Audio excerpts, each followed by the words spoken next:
I look back on the fact that for a long time I thought, oh, I failed. And I came to terms with it. I thought, like, I'm quite good. I'm good. I'm good with being having failed at that thing. Like, I don't have any insecurity. I had insecurities about it. I don't anymore, and I'll tell you why.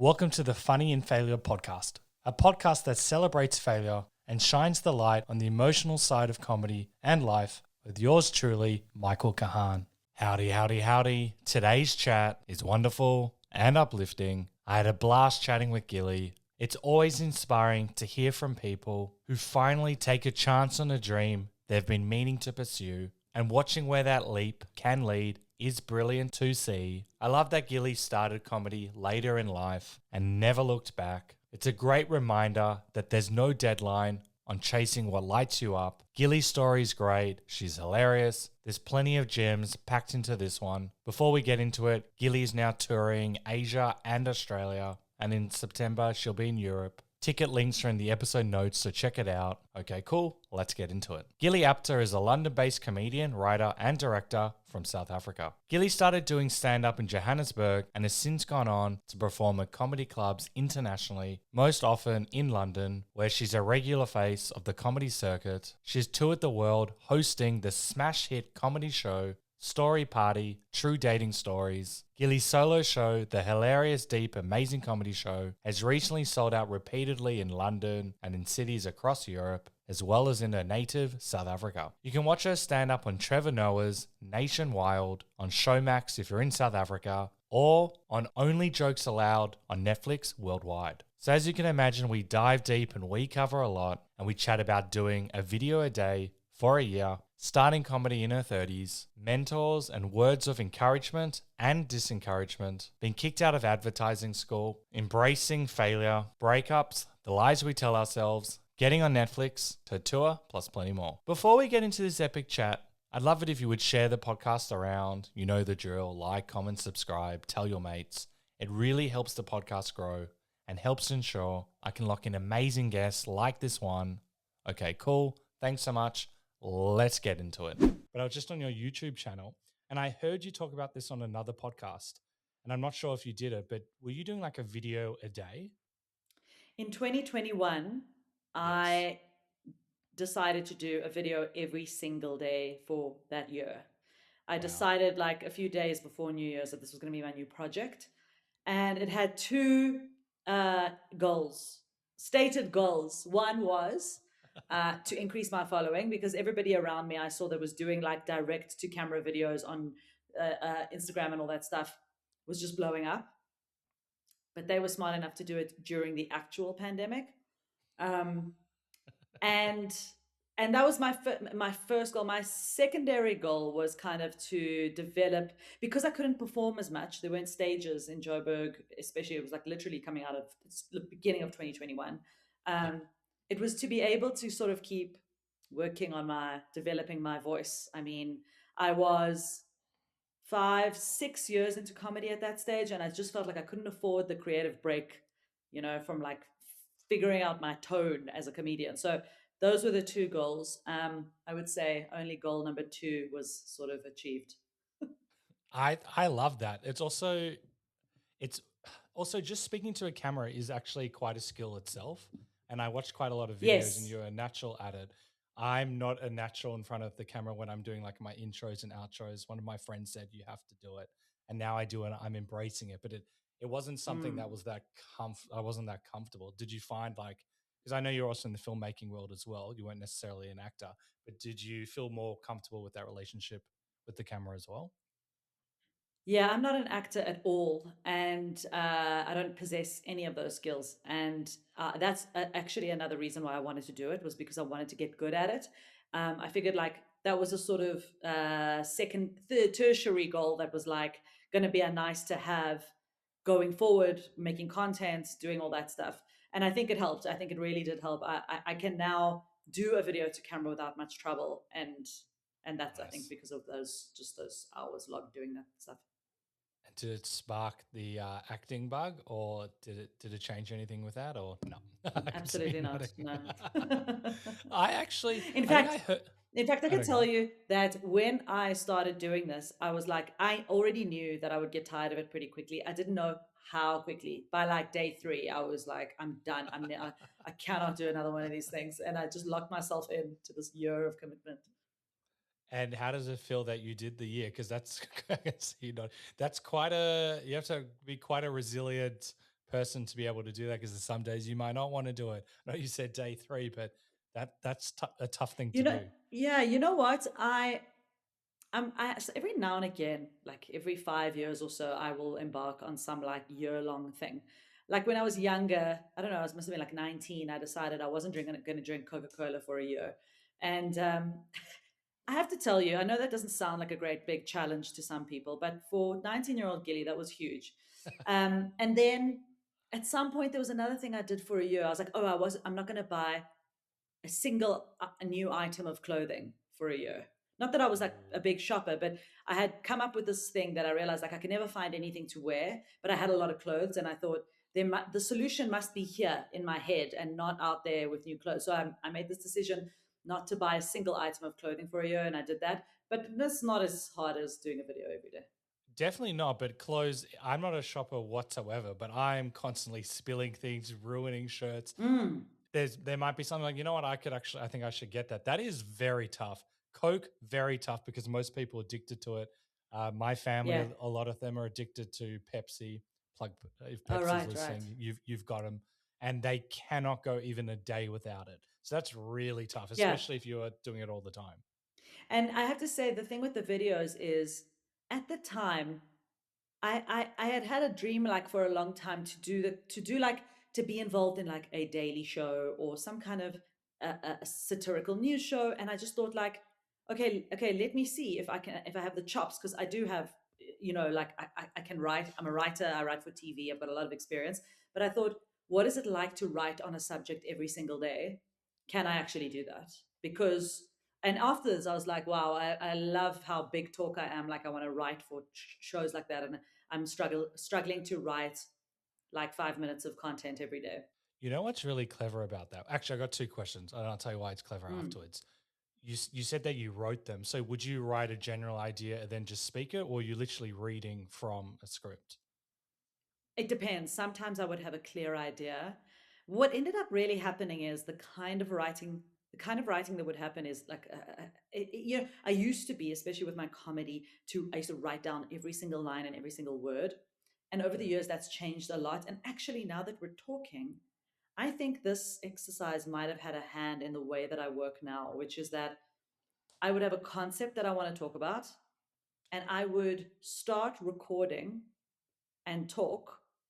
And something about the pressure of the recording forces you to start to try to condense thoughts. And then I would do like 100 takes. I mean, not that many, but like three, four, five, six, seven, sometimes 10 takes, because I would keep remembering something I wanted to do.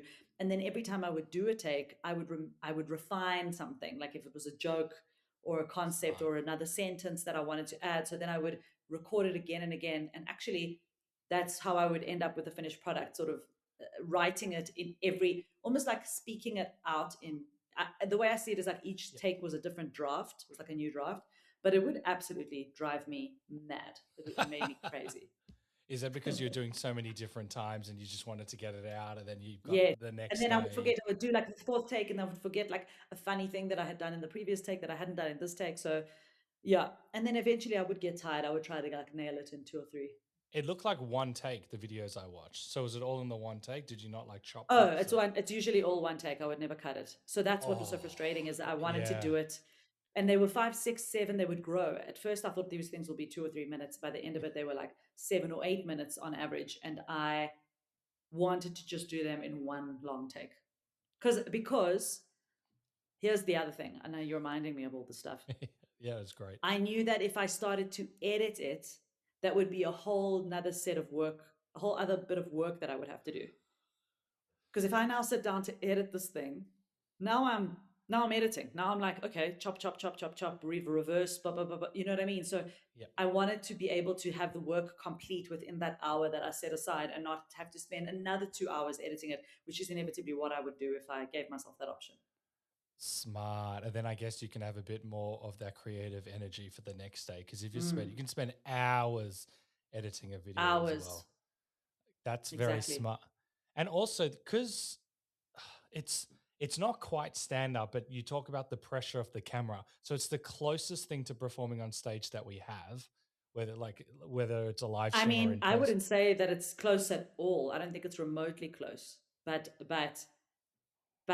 as an avenue for, like, yes, to getting your ideas across during that time, Yep. it's close.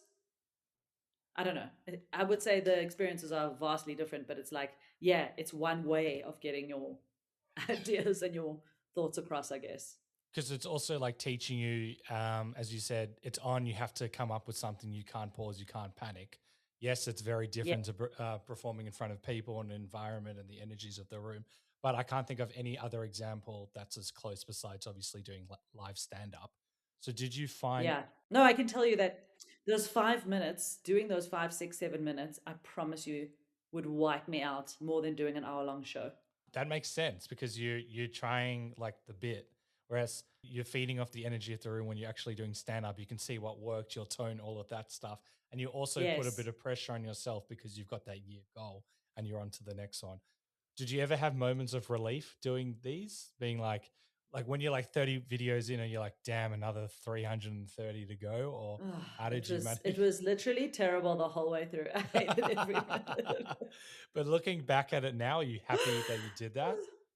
Um, I guess. I mean, it's like I know it's like you want to be able to say yes, but sometimes Yeah. you also have to look at a project and be like, I don't know, that's not necessarily, didn't really get much out of it, except for the fact that what I cannot discount is whatever I gained subconsciously and on a sub level, right? So it's like you say, like I was saying now, maybe the way that I'm writing on stage now is due to that. And I cannot tease out exactly you can't tease out perfectly what you learn from each thing that you do. So for that reason, I would say, yes, of course, I'm glad that I did it. But it was a lot of suffering for not much gain. And my main goal was to increase my Instagram following. And it literally did. It would have increased the same amount if I had done nothing at all. That's I'll tell you what hilarious. it But did. It's got yeah. like it got me almost no followers. I'm not serious. I'm serious. Like those videos got maybe a few hundred views if I was lucky. Okay, and what it did do is there are like 10 people who are obsessed with me. That's a great number. You don't want too many people obsessed with you. You want people to be big fans, but not obsessed with you. Yeah. So there's like 10 instead of having like 10,000 people who were a little bit interested and followed. I had 10 people who were very obsessed. That's amazing. Maybe they can do like your grocery shopping and do all the things that you don't like because they're that Every now and obsessed with again, you. one pops up and they're like, I watched every single one of your videos. And What a whatever happened compliment. with XYZ, and I can't even remember the thing that I talked about. That's that's amazing.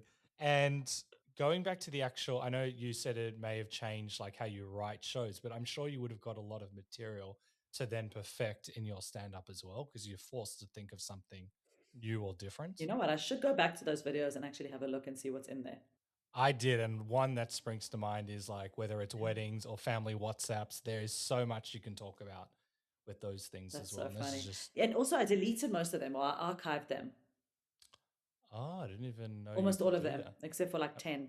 Yeah. And how come? Just didn't want it all out there or too many I just didn't want it videos? all like sort of clogging up my feed on Instagram. I wanted it to be more stand up, and um, it was just in the way. There were like 365 videos there. Um, and in fact, what I didn't do that I should have done is posted them all on YouTube, and I never did that. Oh, I went off YouTube. I didn't go off Instagram. Mm. So you would have seen a Ah, bunch, but not a lot.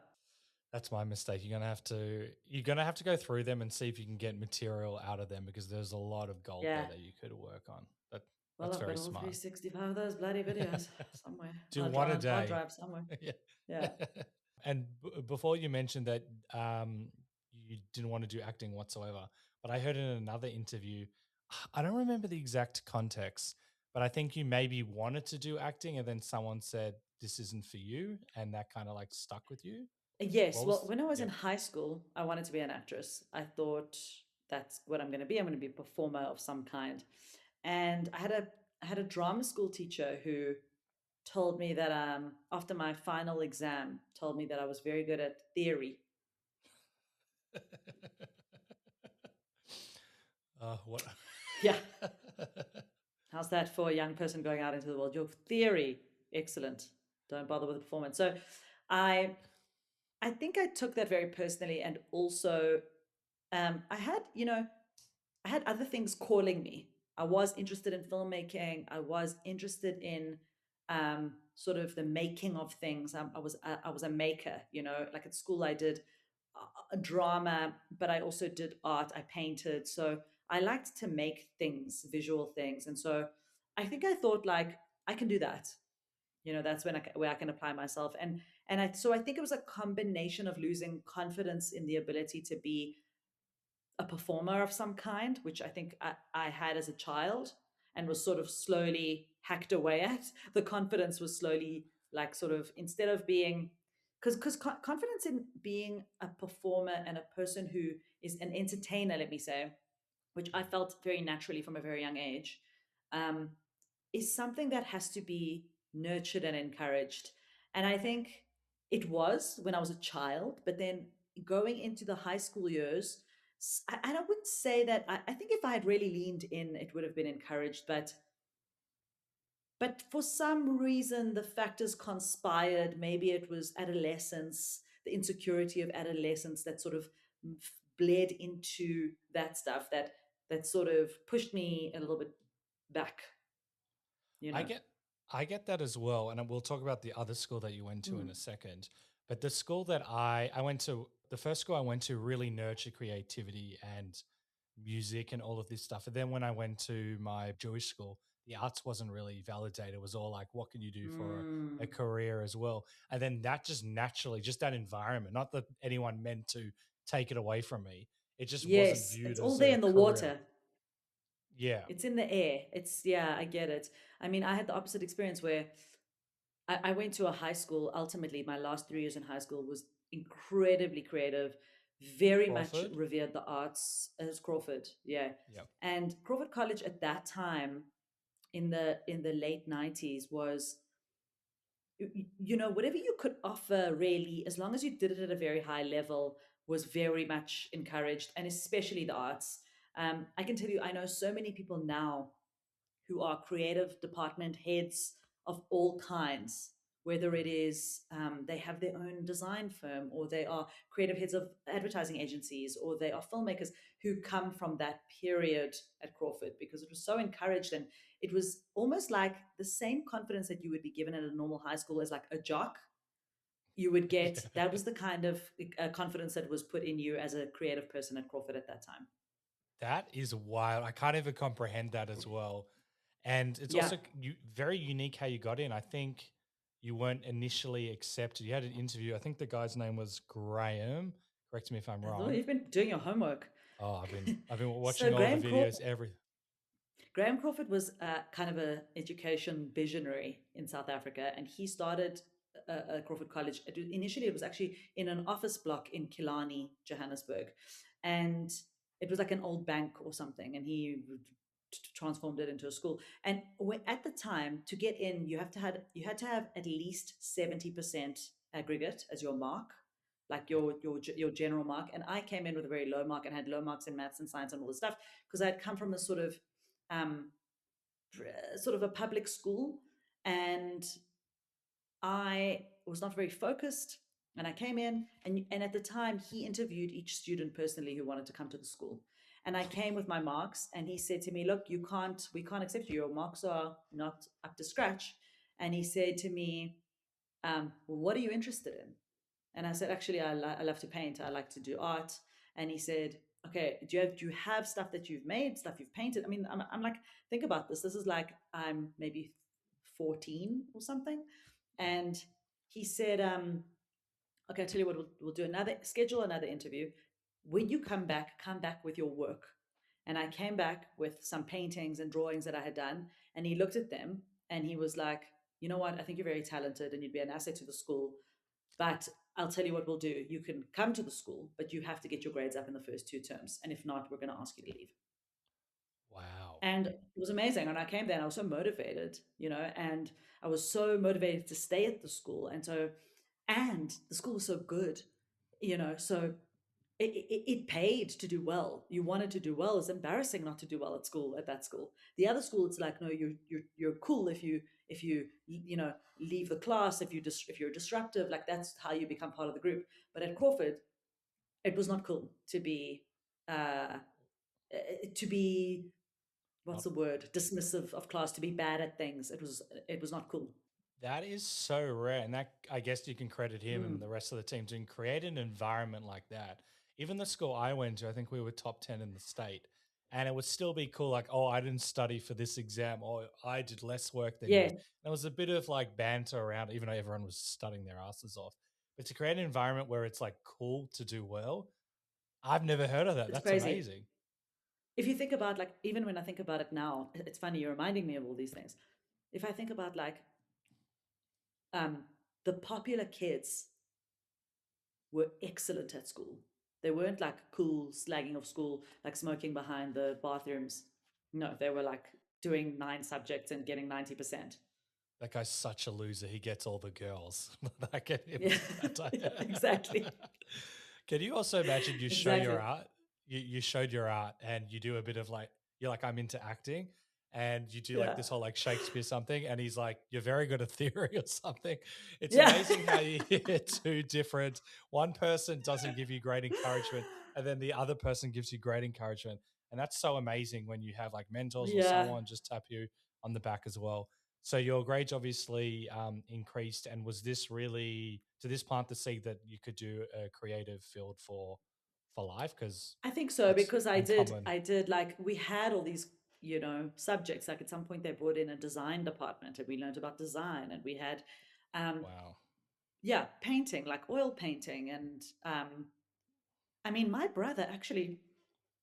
I'm remembering now. My brother. I mean, obviously, this was a private school, and my brother, who was 4 years behind me, he went on school tour when he was like midway through high school, and the school tour was to New York and London, and they went to go see plays and What? like what? Yeah, no, I've never heard of such things. That how do they have the budget to go to New York from South Please, Africa? I I don't guess know. also the You economy was know, a lot better then, but still it was a lot that's crazy. better, and Yeah. yeah, listen, the parents were all wealthy and paid for everything, so And you what know, did those were the good days. I'm stereotyping massively, so please correct me if I'm wrong. You're Yes, first generation South African, your parents are that's right. Israeli. Typically, when immigrants go to a different country, the arts aren't valued as much as well. Were they very accepting? Were they like, this is just something we need to embrace? What was Oh, their that's kind of interesting. I'd relationship? never heard that. Never heard that theory. I guess Which one? because it's a different the concept of like how an immigrant child wouldn't be encouraged. I guess what you're saying is an immigrant child is encouraged to like make a living, be Yeah. typical, fit in, all of those things. No, I never had that issue with my parents. Oh, you're like the They only never one. actually. I know they never took too much trouble to make sure I could support myself financially, which is why I became an artist. Which is why it's taken me into my 40s to make a living, to learn how to make a living. Thanks a lot. We'll send them a message. But you got a Mm. very unique journey into that as well. So you finish school, you do well, and then I think your best friend encourages you to do advertising. Was that the goal at the time? I mean, my goal, I had like, I don't know, I wanted to be a filmmaker, and I Yeah. wanted to actually go to film school in New York City. That was my dream. And then my parents were like, with what money are you going there? And I was like, yours.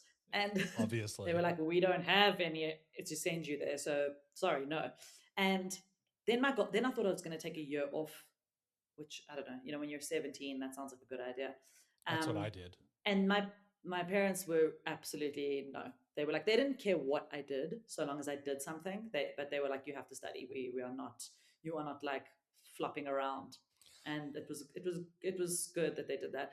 And I, in the absence of knowing what school to go to, because what's crazy is that I didn't realize that we had a film school in South Africa at the time. I mean, imagine being so ignorant.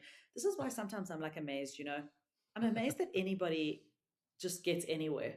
I look at people who have no opportunity and no privilege, and they manage to like make an amazing life for themselves. And I look at myself and I think I had all the opportunity and privilege that a South African at that time could have had. And it didn't even occur to me to look and check to see if there was a film school in my own city or in my own country. That didn't occur to me.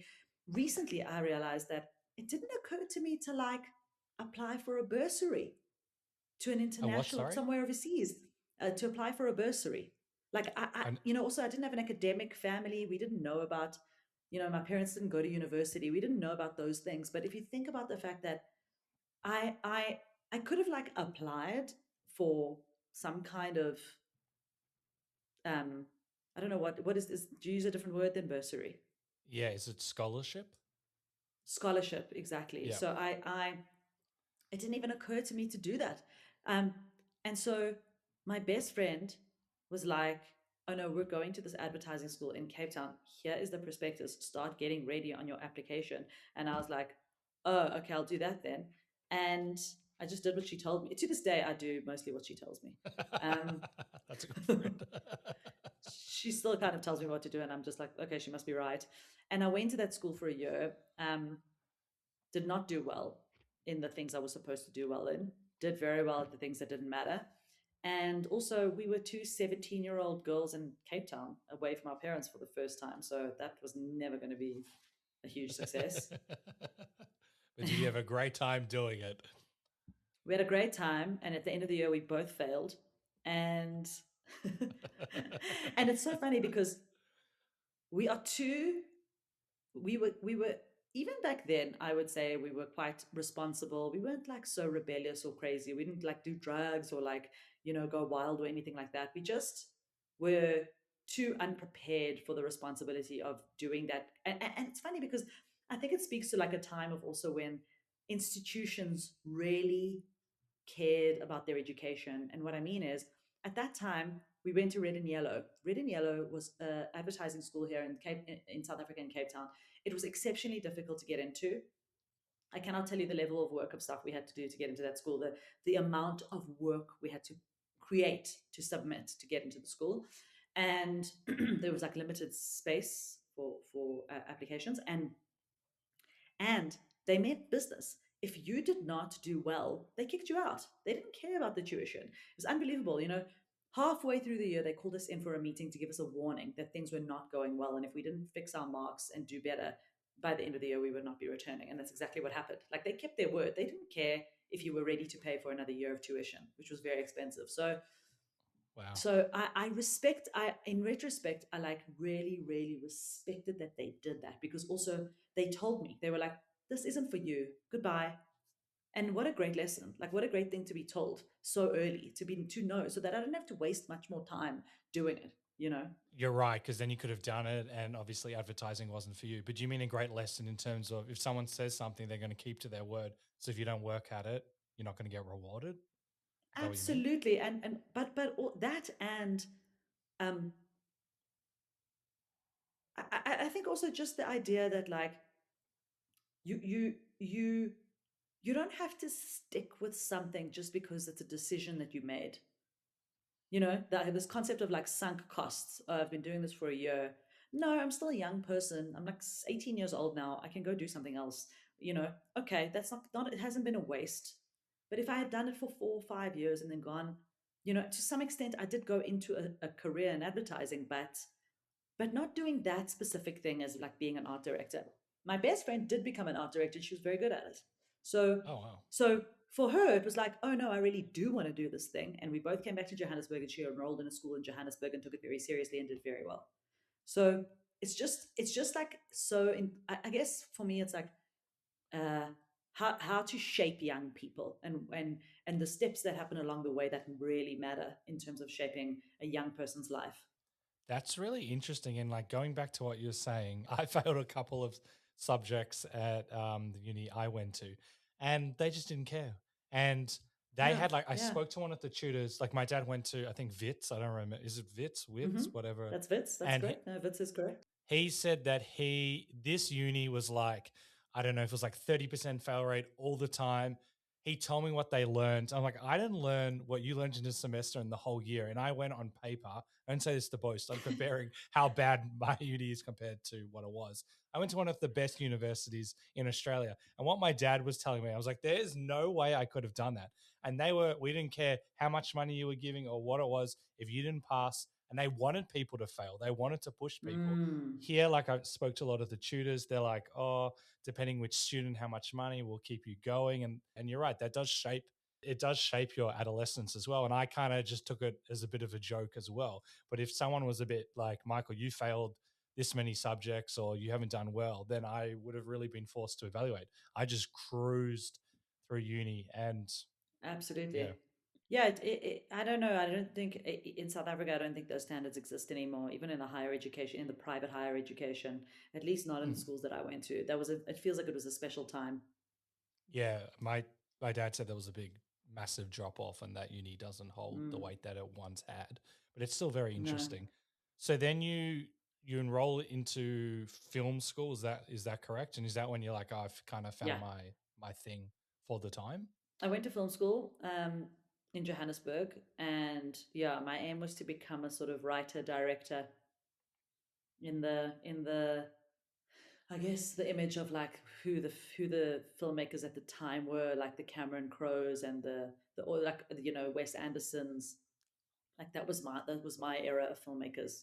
At that era, they had those directors had made like 2 films or 3 films, and that was like what I was interested in, sort of uh comedy based things, anything comedy. And also like I had this idea of like in the early 2000s when TV started getting really good, like doing amazing television and sketch comedy. I guess I have no interest in any of that now. I want to talk about the transition. You also mentioned sunk costs, Mm. but it is interesting going from advertising to then film school. And you actually do pretty well. I know that the industry was like non existent, and you felt, and this is true, you felt as if like they were like the industry's growing and it's booming. And sometimes we can tell ourselves when we're not progressing as fast as we would like. How did you come to that realization that once you've been doing this for a certain amount of years, that this isn't the thing for you, especially because you've been doing it for so long as well? Yeah, that's a real lesson in sunk costs and what you should or shouldn't do or could or couldn't do. I was a filmmaker, so to speak, from You're a filmmaker. 2004 until 2015, 18, maybe 17.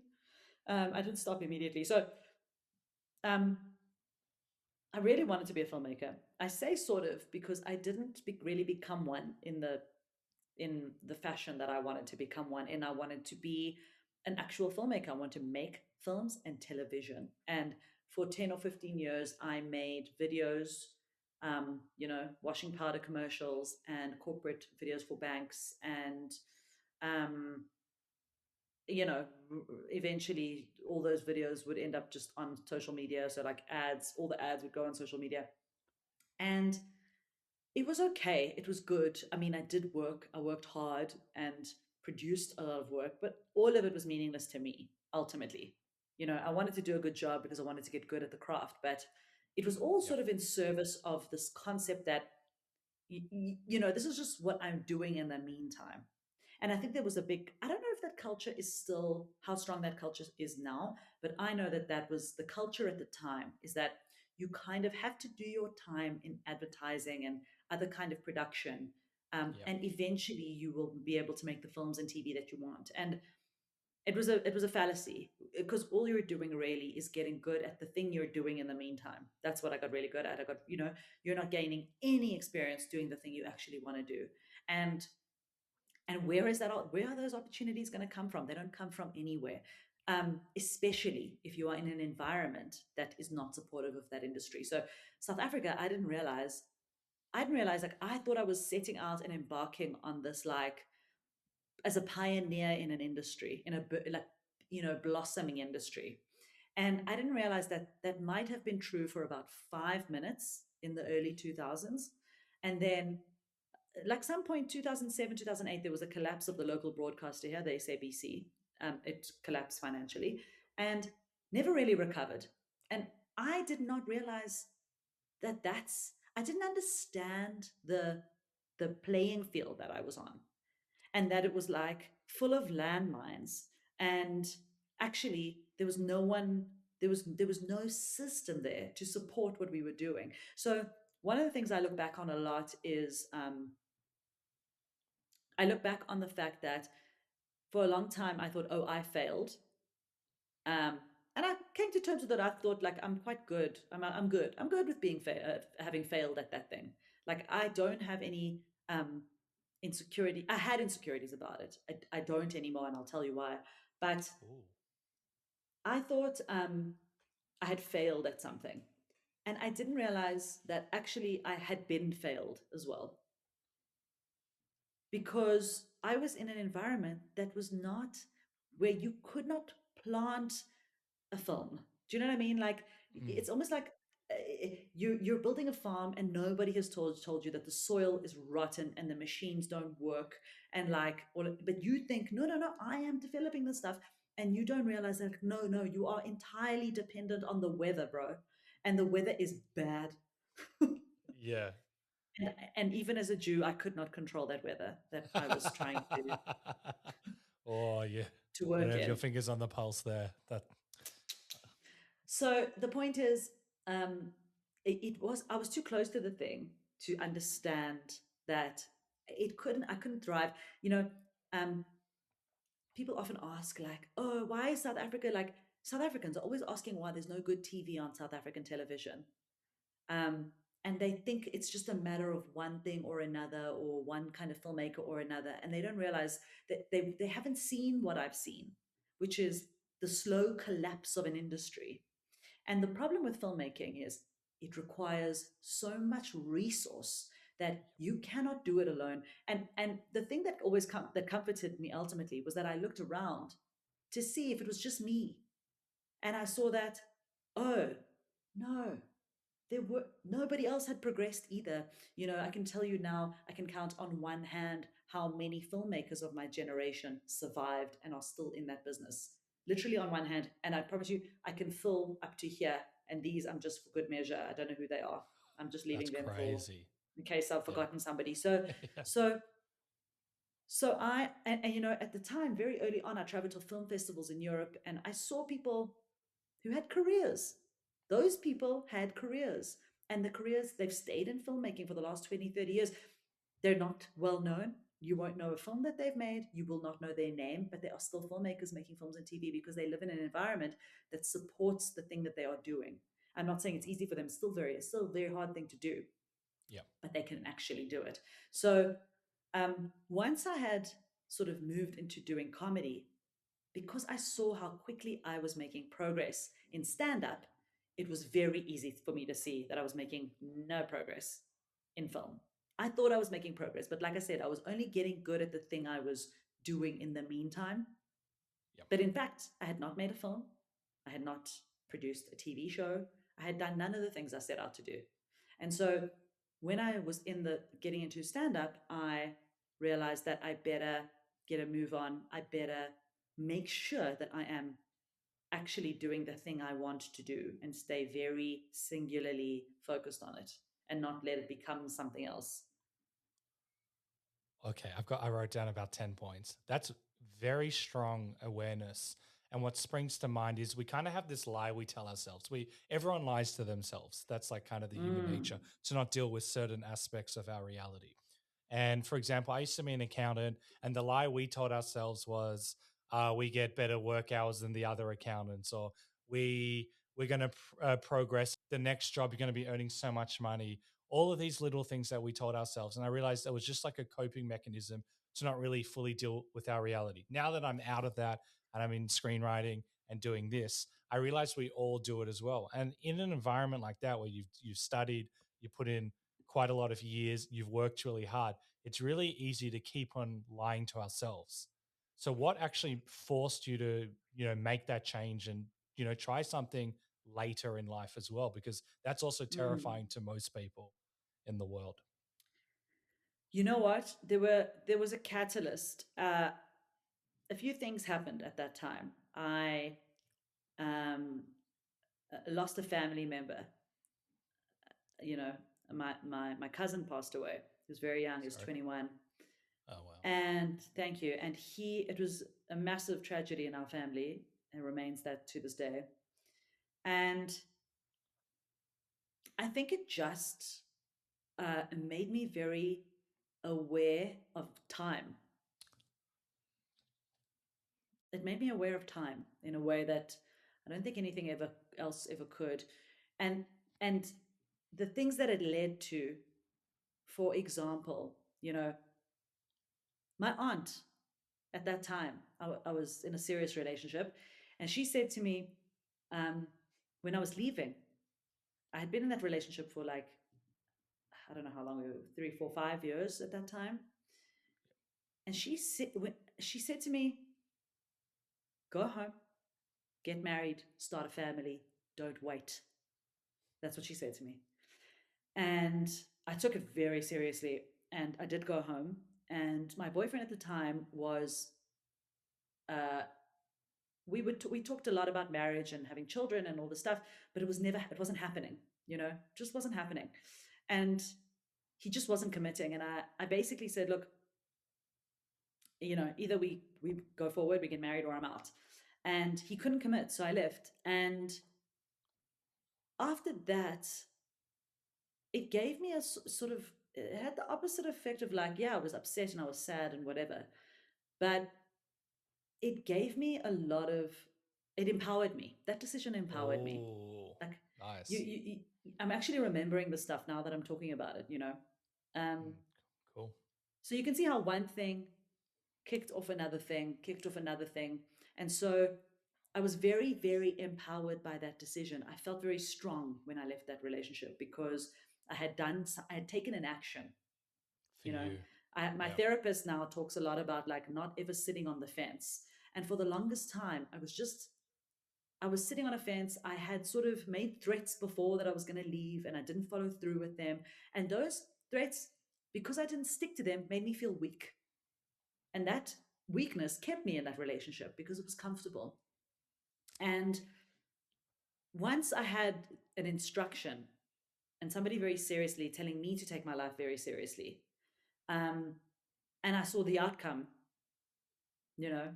of the importance of time, I I made that decision. It empowered me, and so then I wasn't. I had more confidence to try things, and the thing I wanted to try was getting on a stage and doing stand up. So anything that I was afraid of doing before was like, I was more afraid of losing the opportunity to do what I could do with my life than I was afraid of any of the risks attached to doing something.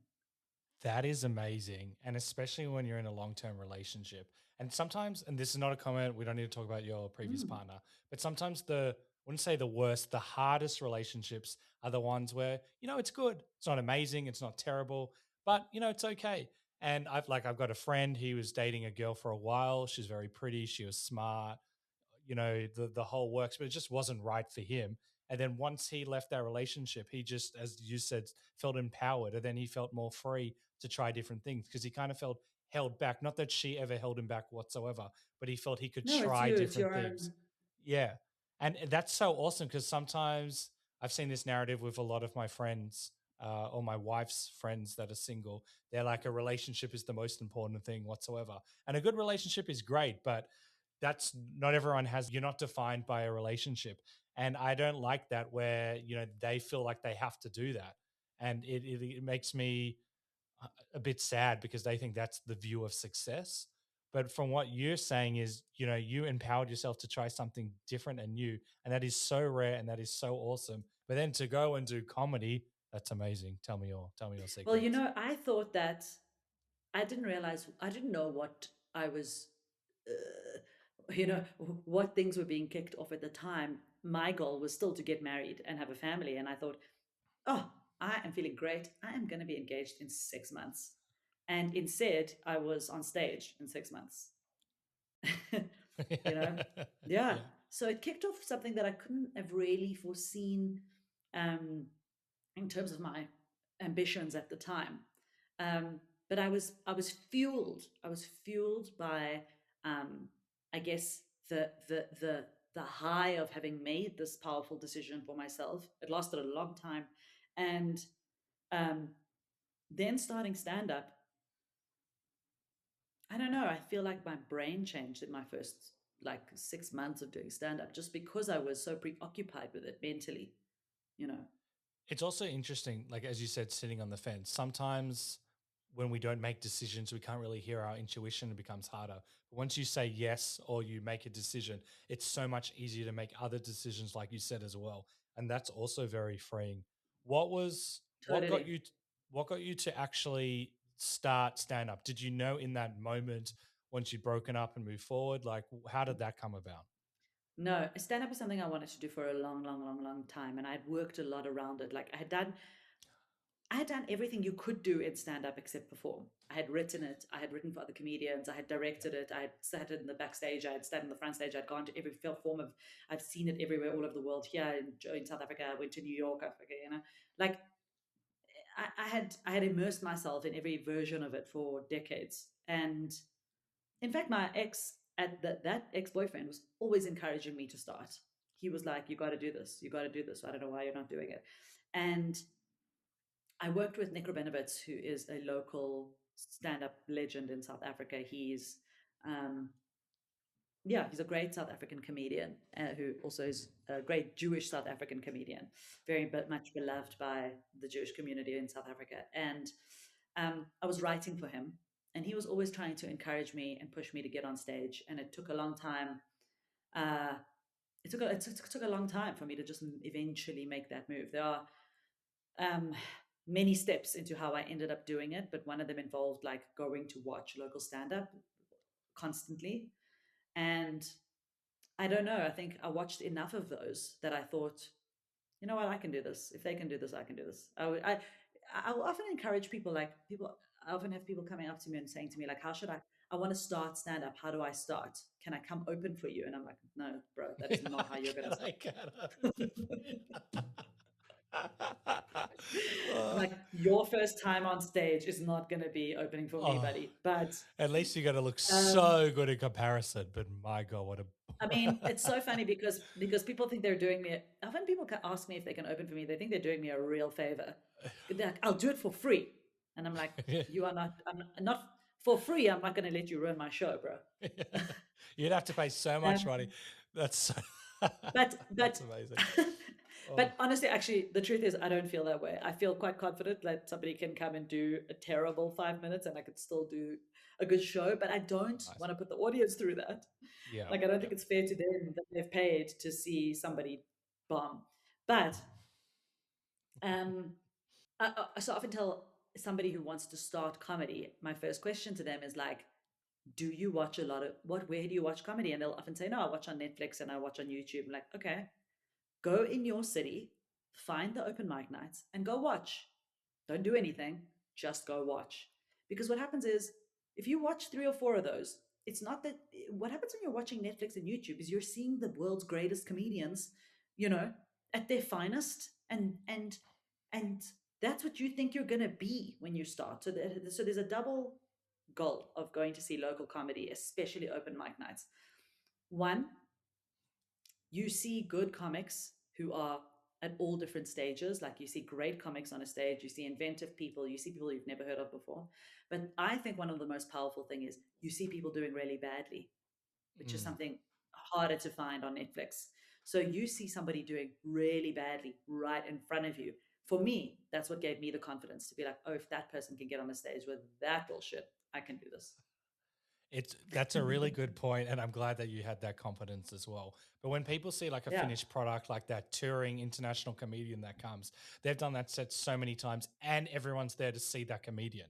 Whereas a correct. really good comedian could be in a crowd for the wrong genre or whatever it is, and absolutely bomb, and people don't realize. And also, you know all of this stuff, but you are perfecting a joke. People think you just get up and you just make it up on the spot, and God's showered you with these words, and that's not the case whatsoever. As you know It better than amazes me anyone. how many people it's so hard for me to remember that Uh, most people still don't know what stand-up comedy is, like Mm, what the skill is. They think it's some kind of God-given talent that you just get up there and you can talk, and they don't know the skill involved and the skills you've acquired and what the process is and actually what's going on there, like the actual mechanics of it, yep. which is good. They don't have to know that, but I think we are in a place that's sort of more sophisticated in terms of audience knowledge than it was 20 years ago. There are much more people who understand what stand up comedy is, um, because it's so available to watch and people have immersed themselves in it. But still, people don't know what it is. And even you, as a comedian, I can tell you this, I have done so, like I said, I did every bit of thing. I did everything in comedy that you could do without actually getting on a stage and doing it. And still, I did not know the skills that were that would be acquired to do the job, because there is something bizarre with stand up, which is like, you have this, if you haven't done it yet, you really have this delusion that, like, you are an icon, and the only thing that is standing between you and, like, absolute superstardom is your ability to stand on that stage. Like, all you have to do is find the courage to get up there once and forget it, boy. Killing it. You are you're killing it. You're Bill Burr, you're Chris Rock, you're Louis CK before the allegations. You are, you know, gonna kill this thing. Well, you know, And, it's and by interesting. the way, you only find out that the only time you find out that you are not that is the second you stand on a stage. That is the second you stand on the stage is the first time, not a second before, that you can truly assess the distance between where you are and where you want to Oh, be. wait. Yeah. And it's crazy because before you get up, you think you're the superstar. And that is the biggest high to low difference in the entire world. That is, 100%. you know, it's also interesting. I know you say that a lot of people don't actually know what stand up is. I've had so many actors on the podcast, and still there are some people that can't tell that they are not the characters that they, perform as. And that blows my mind. They think, Oh I don't know what wow. they think. Like, let's just say you're playing a policeman. Are you just a policeman and they're recording around? Like, how it doesn't make sense to me. One guy was an assassin. Really? Yeah, one guy, this was a little while ago, but he played like a killer or an assassin. And he said people would go up to him at airports and say, like, shoot me or don't kill me and things like that. And they were being serious. And I Wow. don't, also at an airport, that's not the smartest thing to say as well, but they couldn't differentiate. So, like, do they think there's someone going around with a camera and just watching this killer that obviously would have killed the camera person? Like, what? Yeah. Okay. I've got a friend in South Africa who plays a lawyer on TV, and in a very famous, very popular sort of soap opera. Yep. And she, in December, I bumped into her in Cape Town, and she went to a small town on holiday, and her dad called her to tell her to stay indoors because there was like an episode of the character where she did something like heinous that was being screened, and she couldn't leave, she couldn't go out because people really take her seriously as that character, like they think she's that lawyer, and if she That and if she does something they don't like, she was going to be in big trouble, so she had to stay indoors. doesn't I can't even put that to words. It's just so funny. I have sleepless I nights know. thinking about this with the sophistication of TV and Netflix and all of these things that people, it just blows my mind. But and I want to tie up this point. You when you're Yeah. talking about filmmaking and obviously doing that for a while, I want to hear your take. I know you said you failed, but you realized that the environment didn't necessarily support you. Do you think that by doing that it made you a better comedian? Were there transferable skills? Was there anything that you got from there that has Mm, helped you as a stand-up? good question. I would say that it's like, again, very hard to tease out what everything that you have accumulated in life, how much each one of those things contributes to the thing you're doing now, right? Um, very hard for me to tell. I can tell you there are some things that are easy to see. I was writing jokes for 20 years. So obviously that's going to help me, right? My first set that I did, they were good jokes. I didn't have the courage to deliver them properly, but they were good jokes. To this day, I can do some of those jokes and they will land. So I knew how to write a joke. That's an obvious skill, right? Yeah. That I took with me from TV and from writing for comedians and all that stuff. Um, uh, I think I don't know that there was anything else except that I will say, like, for example, something that has probably helped a lot was editing. As a filmmaker and as a video maker, I was constantly editing, right? Especially to make things short, to make things, and especially in advertising, it's like you have to, how do I retain the idea, but the time is limited. It's 30 seconds, it's 45 seconds, it's 60 seconds. So we were always shaving off superfluous content to fit into a thing, but the idea still has to be there. So I think editing is something far more valuable than for writing and for being a comedian than people appreciate. And I did that nonstop. And even now, that skill has helped me with my content. Like if I now that I'm sort of working very hard on my social media content, which I didn't do before, people are like, but you used to do a video every day. Yes, for 1 year, I did those videos every day. But what I have not done is post a lot of content like most comedians, crowd work, videos of jokes, whatever. And now I'm really, really leaning into that a lot and posting constantly because I have a lot of content that I've never put out. And I need it. I need it's like I've gone as far as I can without a profile. Like I've gone as far as a comedian can go, I think, without anybody knowing really who I am, you know.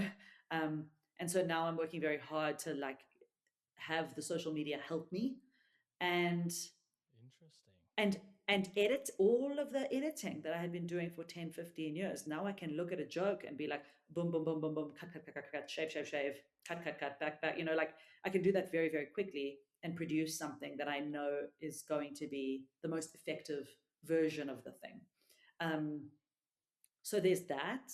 And I will say then that the thing that helped me the most in making progress as in from a career perspective, not necessarily on the creative side, is the fact that I failed at the first one and I wasn't willing to fail again. Like I wasn't willing to spend another 15 years not doing the thing that I wanted to do, not making the thing I want to make. Like what is the point? So that's the thing that I guess the yeah the not having produced anything is the thing that forced me to go, oh, I have to make progress here, and I have to know what progress looks like. There have to be measurable goals, which I never had before. Measurable goals. If I had measurable goals, and there's some people, by the way, I'm just not one of those people. There are some people who innately understand that they have to have measurable goals. They're like, oh, by this year, I want to have produced this thing. By the time I'm 5 years into my career, I want to have made a film. And if I haven't made a film, I'm going to do X, or I'm not going to do this anymore, or I will do a different version, or I'll find a different way. But they have goals. I never had that. I never had like a time limit on my ambitions, which is not good. You have to know, like, you have to have somewhere specific that you're striving for. And in my mind, I always thought the specific was limiting. So I never made goals. But like, I can't, like limit myself to like a specific goal because then I won't be able to do X, Y, Z. That was sort of the mentality. And now I know that make the goal. You can always blow past it or go away from it, but you've got to work towards something specific so that you can tell if you are making progress. Because I think that was one of the what allowed me to keep that fallacy that I was making progress in my film careers. Oh, I didn't have a goal to measure it by. I see. Gotcha. That's also So I really was working smart. very hard, work, but no goal. So yeah, I've never gotten to anywhere, but I'm also not behind because I've never made a plan. I never made a goal. It's very smart of you and very honest with yourself because, as we said, we can make a lot of excuses as well. But you could go, nah, the industry, it's South African industry, it's terrible, it wasn't me. then you're doing stand up Big and time. not learn any of those lessons. So that accountability or that knowing or whatever you want to call it, that recognition of Yeah. from that's really important. A lot of the time we can't keep ourselves accountable, but it sounds like you're like, no, don't want to do this. I'm going to learn from this. I'm going to, just fly and do the thing that I think I And I really have like. forced myself to learn things that I wasn't willing to force myself in when I was in film. And yes, I can take an honest look and go, oh yeah, I was failed by the industry, but also I didn't have the kind of grit that you need to do that job. I just didn't have it. The people who I know who have succeeded, they had a grit that I don't have. They also understood innately that like the things they're doing to get the thing made is what is part of what drives them. It's not something that they feel bummed about having to do, you know? Yes. And this as stand up, you just need a venue and you can get up. But as a filmmaker, you need actors, you need a director, you need producers, Correct. you need lighting Correct. people. And there's so you can't just do, I mean, you can to a degree with your iPhone, but you still need No, multiple people. no. You need so much resource. Yeah, and that's very challenging. I feel that And as well but from and the you gotta go get all that shit, you know. You gotta go get all that shit. And in comedy, I do have to get some stuff. And that's the thing that's been my biggest challenge is like going, okay, what am I going to need to get to do this thing? How do I make a living? What do I need to put myself? Um, what do I need to learn how to do? Because sitting around here and waiting for an opportunity is not going to work. It's not going to work. I'll talk about your hustle on something that I think is really impressive that you've done, but I want to build up to it as well. The Sure. pressure, because you alluded to this before, sometimes when we try something, we expect to be amazing at it. But when you start something, in Mm. your 30s as well, or anytime, you're not going to be amazing. You're obviously probably better than the average person starting, probably by far, given the life experience and all of that stuff. Yeah. But you mentioned you kind of, I forget the wording, you kind of wanted to not put too much pressure on it. You wanted to be pure. So you didn't like make it your full time thing. How did you have that kind of awareness where you're like, this is something I like, but I don't want to put too much pressure on it? Because sometimes when we found something, it's like we're 100% in, we're going to put all the pressure, and then that can Yes. take away from our love and creativity Well, aspect. I still needed to make a living. And it was very obvious that I couldn't make a living from stand up, like as a beginner. So So it wasn't like I had this big plan right from the outset. The only plan in the beginning was to actually do it, to get up and do it, because that took a lot of like effort to figure out how to just do it, you know. Um, and because I still needed to make a living, I became keenly aware of the fact that like, oh, the reason I can do this is because I have a car, so I can drive myself to gigs. Um, the reason I can do this 3, 4 nights a week is because I'm alone. I don't have kids. I don't have a family. The reason I can do this is because I, um, yeah, I have enough money that and freedom that on a Friday, Saturday, Thursday, Friday, Saturday night, I can go to gigs where I am not booked on the lineup and hope that somebody won't show. Um, and be there to catch the empty spot. So Nice. I think at first it wasn't like I had this like grand vision and I was so wise that I knew that I could, I should sort of support my stand-up career. But in the doing of it, I realized that, oh, this is what allows me to do this. And so I better keep doing the things that allow me to do this, because I can't make a living from this yet. I'm not good enough. What I need to do is to be able to support this way of being and until it can start to support me. And in And terms from it only occurred to me that it could start supporting me when I started earning a little bit of money, but the money was so small that I realized like, okay, it's going to take a long time.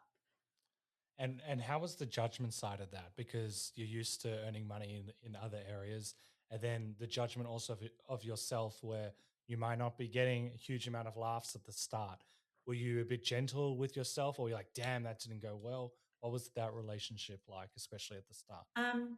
Yeah, I wouldn't call it necessarily gentle, but I was more wise, I think, that I would have been at a younger age. I knew that, like in the beginning, I knew, okay, first things first, do, don't worry about like shooting the lights out. The plan is do well enough so you're not scared to go again, because you see that happening a lot. Somebody does something, they go big, they bomb, and then they're too terrified.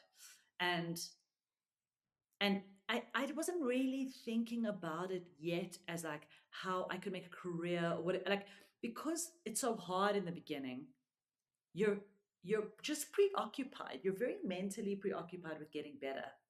That's Yep. all you want. All you want is to close the gap between the comedian you are and the one you have in your head. Like, so so that was, it's almost like people would ask me like, don't you get very nervous? And I would get nervous, but the thing that they didn't realize, that I only learned once I was doing it, is that before I get on stage, I'm not preoccupied with my nerves because I am thinking. I'm like, oh, how do I, should I put this joke first or this joke first? Oh, the hostess just told me I don't have 10 minutes anymore. I now have 7 minutes. What do I cut? And how will I remember to go from this joke to this joke and not from this joke to this joke? These are all things that are no longer even cross my mind anymore, right? Oh, But really? then Oh, when I had when I had only 10 minutes of material and I was trying to develop things and write jokes and improve them, I was like, remember to say this, and then remember to say that, and then remember to say this, and then this goes after this, and then that goes after that. And oh, how do I remember that that comes because of that word? Last time I forgot that thing because I didn't finish the joke properly. And don't forget to finish the joke because you've got to call back at the end. Do you see what I'm saying? This is the work that you are doing in your head before you go on stage. So I didn't have time to start thinking about whether or not I was scared, like, or to indulge in those feelings. I was active. I was working. So um so it's like, the thing, stand up is such a mental a mentally challenging pursuit, an intellectually challenging pursuit, that it preoccupies you constantly. yeah. I When I had that breakup, one of the reasons I got over that breakup very easily or quickly or thoroughly is because what I was doing when I was driving around Joburg in my car was not because I had a gig that night, 3 nights a week. In my car, when I was driving around, I was rehearsing and reciting the jokes and working on the jokes and reciting the set in my head over and over and over and over again until you know what I mean? Everywhere, driving from everywhere. I wouldn't even listen to music. I would just recite words and jokes in my head and cycle through them over and over and over. So there was not enough space mentally for anything else. That's so good. That is the best way to get over a breakup, is to just Yeah, find a passion and hobby. It's something that you love more. highly recommend. And when when does Netflix come? You get a Netflix opportunity. When does that come and how do you get that? So that opportunity appeared, I think it was just at the beginning of the pandemic, if I'm not mistaken, or even just before. They approached us. There was the person responsible for like comedy content in Africa, um, was out here doing interviews with people, and she interviewed me. Then they narrowed it down, and they kept like reassuring us that this thing would still happen, because basically they kicked off the concept during the pandemic, and we had Ah, to gotcha. wait until they could possibly look at shoot it when they were going to shoot it. So like around 2020, which was this was maybe like 5 years into me doing stand up, is when that opportunity popped up. Wow. And yeah, and then I think it was 2020, something like that, 2021. I can't really recall exactly, but um once they were sort of narrowing it down and they started to become more serious, what they did was they said, um, look, we don't want to give you a final confirmation yet. We can't do that, but we're giving you a heads up. Start working on the 15-minute set. It's like, ordinarily we wouldn't do this, but because we know that you're going to struggle to find stage time and opportunities to work on this thing, we thought we better just tell people before we've 100% confirmed the project. That's nice. So Assuming everyone yeah, got it, but that's nice. which yeah, in the end, everybody did. The people Oh, that they told were in, and so it all worked out well. But yeah, so then I got that opportunity. Then I had to figure out how to work on that set, yeah, because of the people who were chosen for that thing, I was by a long mile the least experienced, the least TV savvy. I had not done any. I'd done like one thing for TV for Trevor Noah, like in my third year of stand up, but not ever again or before or since. So I was very much, I was very green, and I knew that all I could rely on was making sure that I had a good set and that it was very well rehearsed. So, um, yeah, I actually, I had to get out of South Africa because there was no way to work on it. There were no shows, so I had to get myself out, and I was like, okay, I have to go to the UK. I have to go to Berlin. I have to go wherever they have English stand up so that I can go and do the set as much as I can. Um, and the way that I did that actually was I laundered myself through Israel, and laundered. because at the time it was the only place that I could go to get to Europe, right? Because I could go there because I have a passport, and then be like sort of semi quarantined at home for a week until I got the clear. Yeah, And then only once I'd been in Israel for like 2 weeks could I then go, because if you came from Israel, you could go anywhere because it was the country was so heavily vaccinated, and they were like one of those green countries. There were green countries, there were red countries, there were different countries that you couldn't travel what to a Europe from, what a and crazy time. and Israel was one of the ones. Yeah, I know. Thinking back now, I've forgotten about all this. But so I was in Israel for about 2 weeks, 3 weeks, and then I went to London, I went to Amsterdam, I went to Berlin, actually, not Amsterdam. Rehearsed the set as much as I could, and then came back to South Africa and shot the thing. I love that because you could just be, I don't want to talk about the pandemic whatsoever, but you don't have the opportunity. So, what do you do if you don't have the opportunities? You create them. That is amazing foresight, especially when the world's gone mad and there's all this I mean, look, I was craziness. very lucky. I didn't even see it like that. I saw it as I was very lucky that I could get out. Most people couldn't. So for me, it was like I had the privilege of being able to leave and travel and go to these places and actually work on the thing. So I guess you got to know to do what you can with the things that are available to you. You Yeah, know. very smart. And then going back to what I said about, I was going to give you a compliment about the hustle.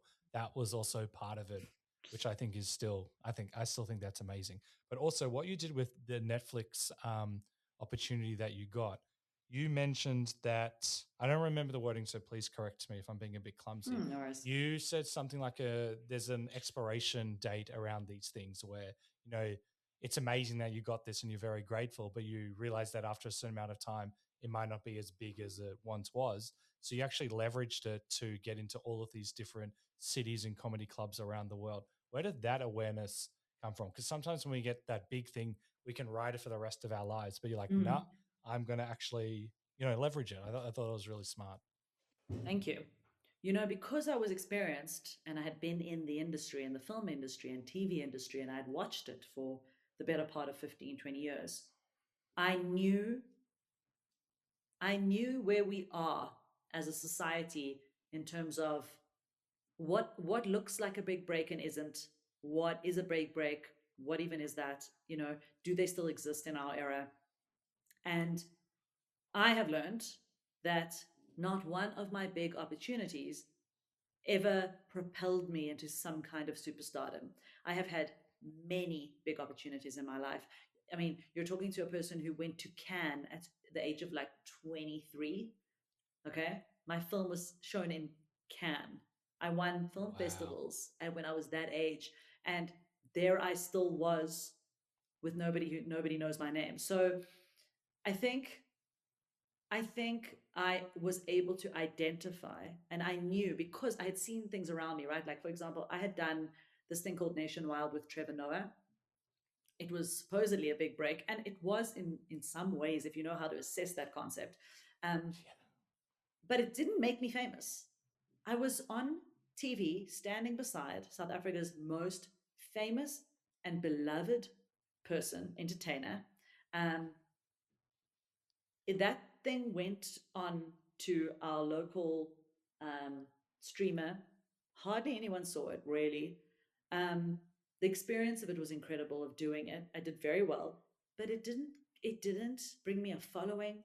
It didn't bring me much, and so I learned very quickly that not no one of not one of these things is like some kind of cannonball that propels you like it used to be, 30 years ago when you went on the Tonight Show, whatever it is.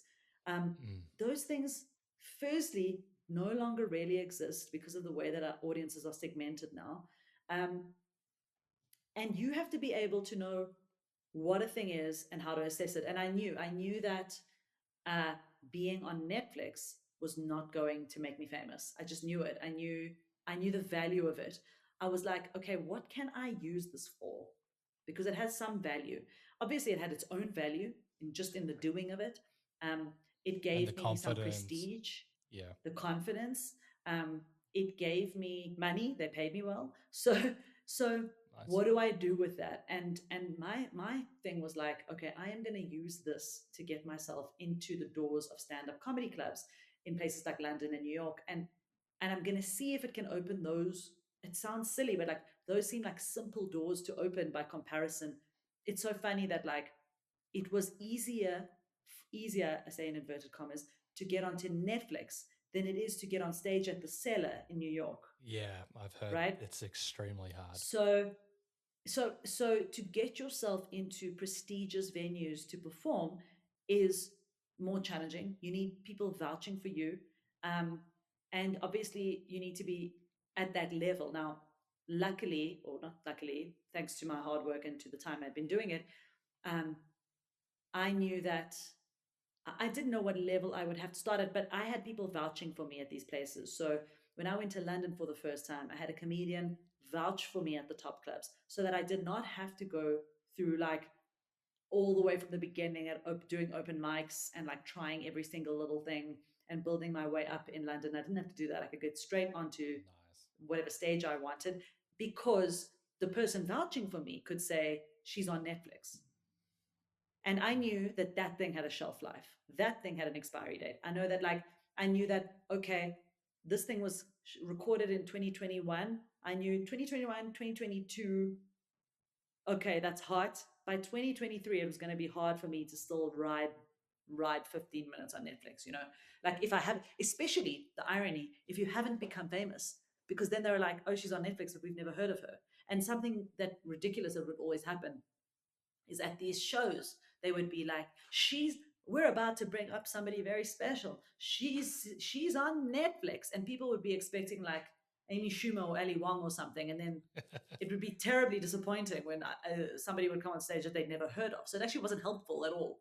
But what it Ah, was helpful for was getting in the door. I think that's very clever by you. Did that change your view of success? And just to, before you answer that, I know you're talking about the other generation where getting a spot on a talk show host or getting a Netflix Mm. special meant you had achieved the thing. And obviously, with more streamers, more people into comedy, there's more people doing it. All of that stuff. Did that has that changed your view of what success is for you after the Netflix opportunity? I don't know that it's changed my view of what success is, but it has changed my view of like how exactly to achieve it. Because in the past, there seems to have been some avenues you can take that might be more assuring and that might be like you get an agent, you get a manager, you do XYZ.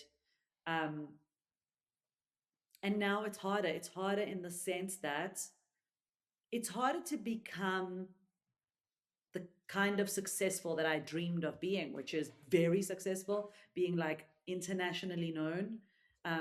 Maybe I don't want to use the word fame. I think it's a weird concept, but I definitely want to be known for my talent and for what I do and for my voice. And I want to be known on a very big scale. Like I want to be, have always wanted to be huge in that respect. Um, and now I just don't see necessarily how that's possible. And it's weird because we're living in this era where you can have a million followers and the person right in front of you at the supermarket does not know who you are. It's almost like there are so many of those million of followers, whereas it feels like historically those million were the same. Yeah. Do you know what I'm Yeah. saying? Like Yeah. it's Yeah. almost like, or let's say a billion people, of those billion people who loved Michael Jackson, they were all watching the same thing. They all only had access to the same thing. And now those billion are cut up and cut up and cut up into many versions of that billion. And so, you know, you can have a massive following and still have somebody who has never heard of you. That did not used to be true. So yeah, so it's weird. And on the other hand, the benefit of things being this way is that I, as an unknown comic, can actually tour and do shows, and with the with social media and the way that I have access to online social media marketing, I can actually get 100 people in a room every night in many different cities in the world, even though nobody knows who I am. So there's pros and cons. This is something I was thinking about as well. You're like a master of paid ads. And I think I heard you talk about this as well, that you were working with a social media person. And that's really interesting to me. How did you figure that out and realize that that was a skill? Because I want that. I'm going to ask you off air about it. But how did you know that would be so important and actually want to learn I that? didn't. I had no idea. I had somebody show me, and it's embarrassing how many times he had to show it to me before I actually grasped what was going on, um, and how long it took for me to actually do it for myself. It took a couple of years of being shown again and again and again the power of this thing. Um, and it's so funny because now I'm on the other, completely the other side, where I'm like, "Ugh, anybody who isn't doing this is just wasting. It's just wasting time and life and valuable. Um, they're just wasting their energy. There is so much you can do as an unknown act, and but I always have to remind myself how long it took me to grasp. Um, so I did these shows. They were like these dating themed shows called Story Yeah. Party, Yeah. and I did them in Australia, in fact. And the reason I did them in Ah, Australia is because the person who came up with that concept, um, he was tired of doing those shows. He was hosting those shows, and he, through doing those shows all over the world, learned how to use online marketing to sell those shows. And he got very tired of doing it. And at some point, there were years where I was performing on the shows with him. And subsequently, he got tired of doing the shows, but could still sell the tickets. So he asked me if I want to take over hosting the shows. So I went to Australia for like 3 weeks to host those shows. I did it in Canada, and then I did it in Europe. And throughout this whole process, he then went on to do his own solo shows using the same methods, and subsequently taught me how to do it. And now we do it side by side, and he's got so much more experience than me, but I'm also like feeding back things to him that I'm learning. um, because now we've got like two models to look at and see, oh, this is working yeah. here, why don't you try this? Oh, let me try this. What do you think? Do you think I should try this? Oh, I tried this, you should try this, so um, it took me a long time to understand it, but it's been the greatest gift. It's been the greatest gift. And I can tell you that Netflix, Trevor Noah, blah, blah, blah, my greatest opportunity that I received in the time that I've been doing stand up is being taught how to sell tickets to my shows. Because that's not a skill you think of when you're a stand up, for example. The average person's No, like, you just and there get up could and not be perform. anything more important. That is so smart. I'm glad that you embraced it. That what a great skill. And before we go, you're on a tour now. You're traveling all around the world. How are you feeling for it? I'll put it all in the episode notes. How are you feeling for the Thank you. Australian leg, especially? Feeling good. Uh, I took a somewhat of a bigger risk this time. I'm going to Singapore and to Hong Kong before I come to Australia. Um, and that is happening on the 23rd. I've actually got the dates right in front of me. On the 24th, I'm going to be in Hong Kong, Singapore, and then that week, Perth, Brisbane, Melbourne, Sydney. Um, and I'm glad I took a few like risks. I took some. I'm like in some bigger rooms than I was last year when I did the shows. And it looks like it's working out well. It's doing well. Sydney show doing very, very well. Much better than I did last year. Nice. Where are you? Are you in Sydney? Melbourne. You're in Melbourne. Sorry. So Melbourne show is also doing okay, not as well as the Sydney show, but Oh, Melbourne, if you're still, listening. Yep. Melbourne, come on, guys, come on. Um, no, the thing is, I guess with these shows, it's like I look at it from a perspective of like a business lens. I go like, okay, this is how much I need to break even. The break even costs are very high because the travel is expensive because it's so far. Blah blah blah. But when it comes down to it, I think the shows are going to be great. The shows were great last year. They were interesting. They were fun. They Nice. were Australians love to laugh. They are easy with the laughter. They come. They come with no. I don't know what it is. It may be a generalization, but I found that the audiences that came to my shows, they come free of like some preconception, and they just sit there and happy to just have a damn laugh. I And will what a take the gift that is compliment. for a comedian. Yeah. Well, also, you're very good. So that's what gets people to laugh as well. If you weren't, then they wouldn't be like that. But I'll take the compliment on behalf of Yeah, Australia. but you know, I'm always me. I'm always me. So I'm always the person doing the comedy wherever I go. You know, True. I'm not True. comparing myself to somebody else. I'm comparing Yeah. the experience of Australia to like South Africa or Europe or Yeah. whatever. And I can tell you, like, the Australian audience, once you get them in that room, they're there. They want to have a good time. They're not they're open minded. Yeah. I had a great time in Australia. That's why I come back. Okay, I'll still take that compliment. And the last question on that before I ask how people can follow you and keep up to date with you. How do you go with the traveling aspect? Because your schedule's quite tight. Are you able to enjoy a city, or is it so much traveling that you're just tired and then you reserve yourself for the show? Enjoy, Michael. Who said anything about having a good time? What the hell are you even talking about? Enjoy. People are like, but you're happy. You're happy. I'm like, happy? Who said anything about happy? What the? Don't bring that bullshit here. Um, I don't know. I don't. It depends. You know, last year there are some things I enjoy. What I enjoy is like seeing, I guess, good friends of mine.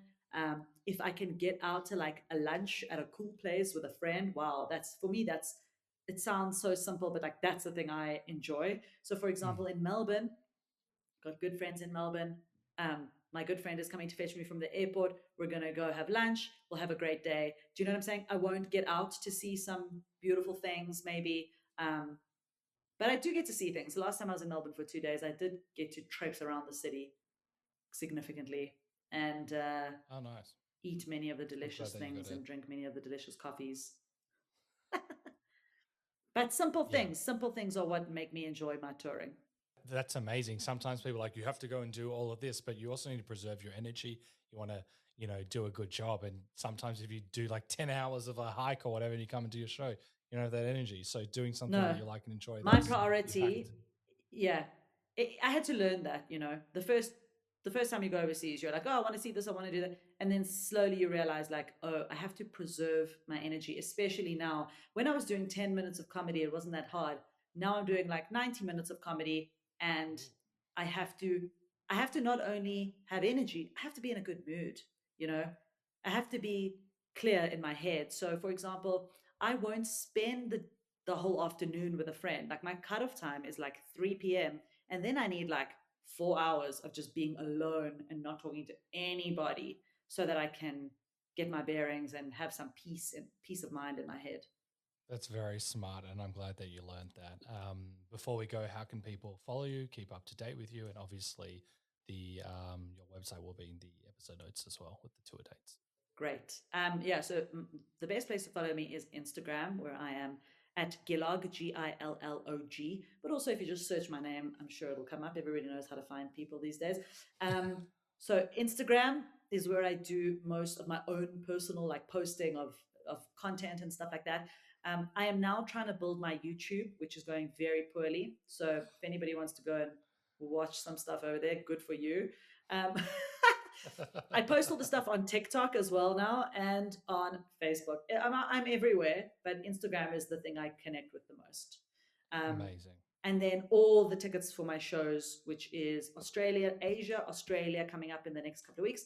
And from September back to Europe, London and Europe shows that are all a lot of them are already on sale. Okay, amazing. All of those are in the episode notes below, so people check it out. Thank you so much. You've got a very inspiring story, and I really appreciate it. Thanks, Michael. It's been great. I love how Gilli talks about making one difficult decision that ultimately set her free. So often, we know we need to make an important decision because avoiding it keeps us stuck, frozen in place, and unable to move forward. Gilli reminds us that courage isn't about making every decision perfectly, it's about making the one you know you need to make. By ending her relationship, she didn't change one part of her life, she learned to trust herself. The decision gave her confidence, empowered her to take more chances, and that opened the door to opportunities she could have never have predicted. That's the beautiful thing about making difficult decisions. They don't just change our circumstances, they change us. Every time we back ourselves, we build trust in our own judgment, and that self-trust makes the next brave decision a little easier. You begin to say yes to the things that once felt impossible. For Gilli, that meant stepping onto the comedy stage. Sometimes the hardest decisions aren't the end of something, they're the beginning of everything that follows. So I'll leave you with this epic quote. "The cave you fear to enter holds the treasure you seek." Joseph Campbell. Thank you for listening to the Funny in Failure podcast, exploring the deeper side of comedy and life.